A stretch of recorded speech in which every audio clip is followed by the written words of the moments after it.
So one of our bowling activities with kindergarten, first and second grade, on the second day of our bowling unit, we're going to be using a variety of lighter bowling balls. We're going to use the gator skin balls here, the large ones to roll, and some of these. I don't know exactly where these came from, and they're not in the greatest shape, but Kicks Soccer Trainer. And I wouldn't advise we use them for kicking because they split right down that seam. As you can see, I've had to tape a few. But anyways, they're light, and I think the little kids can use them. We're going to be doing what do I call this one? Team Pin, I don't even remember what I call this game. Team Pin Knockdown, there it is. So we're going to have the gym divided up into two groups. We're going to have half the kids on each side, and we have the bowling carpets down the middle as the boundary line to separate our gym in half.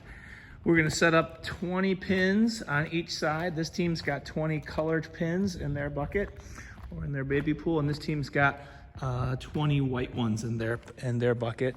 They're going to set them up wherever they want.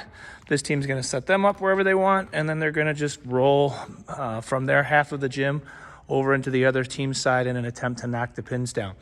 When a pin gets knocked over, they're going to pick it up and place it into their baby pool or into their bucket. We're going to play probably 3 or 4 minute rounds or until all the pins are knocked down. Students are allowed to guard the pins if they want, or they can just roll. And when the time is up, whoever has the most pins standing wins that round. And then we can either switch sides, we can pick different groups, we can play again, a lot of different options. So Team Pin Knockdown, it's an underhand rolling or bowling activity that we're going to use K to 2 for our second day of our bowling unit.